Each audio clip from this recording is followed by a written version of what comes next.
जब विपक्षी एकता की कोशिश जारी है, तो ऐसे समय में यदि विपक्षी पार्टियों को किसी भी प्रकार से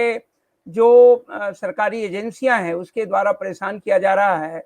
तो उसके जवाब में अगर कोई भी वक्तव्य आता है, कोई भी स्टेटमेंट आता है, तो वो पॉलिटिकल स्टेटमेंट तो होगा ही। और वो सीधे सीधे भारतीय जनता पार्टी की कार्यप्रणाली को लेकर के उसकी आलोचना के साथ साथ उसे चुनौती के रूप में भी देखा जाएगा। आप जानते हैं कि जिस प्रकार की लगातार कोशिश हो रही है और तमाम ईडी के द्वारा या सीबीआई या जो इस प्रकार की सरकारी एजेंसियां हैं, क्या आप ये मान के चलते हैं कि भारतीय जनता पार्टी में कोई भी भ्रष्ट नहीं है, या जो किसी अन्य दलों से भी आए वो भी भ्रष्ट नहीं है? और सारे भ्रष्ट नेता जो हैं तब तक भ्रष्ट हैं जो विपक्षी पार्टियों में, खास करके गैर भाजपाई राजनीति करने वाली पार्टियों में शामिल हैं। तो सवाल तो ये उठता है कि जितना दुरुपयोग सरकारी एजेंसियों का इस समय हो रहा है, जो लगता ही नहीं है कि वो किसी भारत सरकार की एजेंसियां हैं, ऐसा लगता है कि वो भारतीय जनता पार्टी की वो कोई पार्टी के ब्रांचेज हैं जो लगातार पार्टी के या नेताओं के कहने पे या प्रधानमंत्री के कहने पे लगातार इस प्रकार की करते रहे हैं। ये सवाल तो अपने आप में बहुत ही महत्वपूर्ण भी है और देश की लोकतांत्रिक प्रक्रिया के साथ साथ कानूनी प्रक्रिया को लेकर के भी है। बट ये तो सबके सामने और जनता को इस बात को समझना भी है, विपक्षी पार्टियों को भी इस बात को समझना है।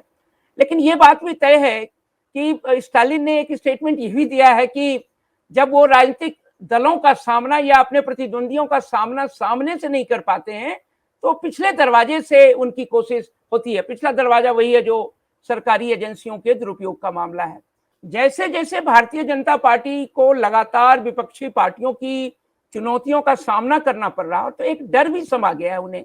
और इस डर के कारण वो घबराहट में भी और भी ऐसे कदम उठाएंगे ताकि पिछले दरवाजे से डराने की कोशिश, धमकाने की कोशिश उनकी होगी। अब जानते हैं कि जब भी सरकार अपना जन समर्थन खोने लगती है,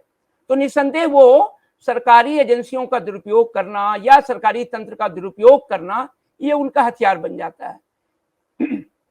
इंदिरा जी के जमाने में भी लोगों ने इस चीज को देखा था, और आगे चल करके जब इमरजेंसी की घोषणा हो गई तो फिर आपने देखा होगा कि कैसे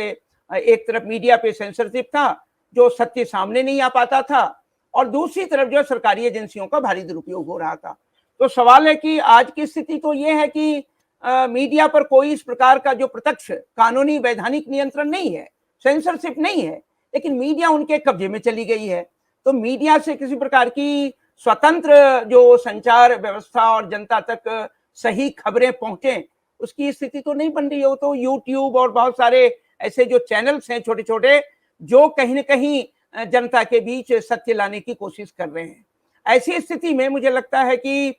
सरकार की एजेंसियों को दुरुपयोग से बचाने का तो एकमात्र रास्ता 2024 की ओर ही जाता है।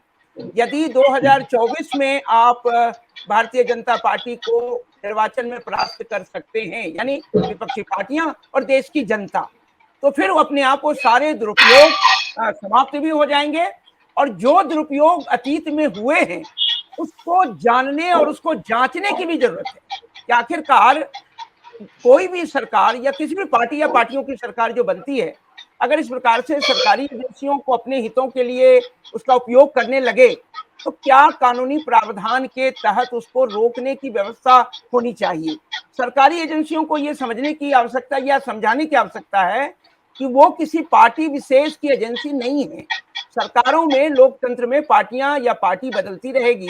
उन्हें तो संविधान और कानून के प्रति जो है प्रतिबद्ध होकर के अपने जिम्मेदारी का पालन करना चाहिए। मुझे लगता है ये इस पर भी विचार करने की आवश्यकता है। लेकिन ये 2024 के बाद यदि भारतीय जनता पार्टी की सरकार जाती है तो जानी चाहिए, तो निस्संदेह इस पर भी विचार होना चाहिए।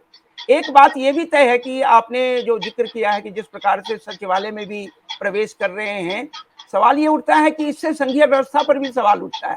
आप केंद्र और राज्य के बीच में जो संबंध है, जो संघीय व्यवस्था में निर्धारित संबंध हैं, उस पर भी सवालिया निशान लग रहे हैं कि क्या यह अधिनायकवाद है, क्या संघीय व्यवस्था में राज्यों की स्वतंत्रता और स्वायत्तता को समाप्त करके संघ जो है अधिनायकवादी तरीके से कार्य करके उनको परेशान करने की कोशिश कर रही है। मुझे लगता है इस पर भी विचार करने की आवश्यकता है, और इन तमाम बिंदुओं को विचार करके, और ये भी तय है कि अभी तो एकमात्र जो राजनीतिक समाधान है वो है निर्वाचन, यानी कि जो राज्यों में निर्वाचन हो वहां भी भारतीय जनता पार्टी परास्त हो और 2024 में भारतीय जनता पार्टी चुनाव हारे और उसके बाद जो सरकार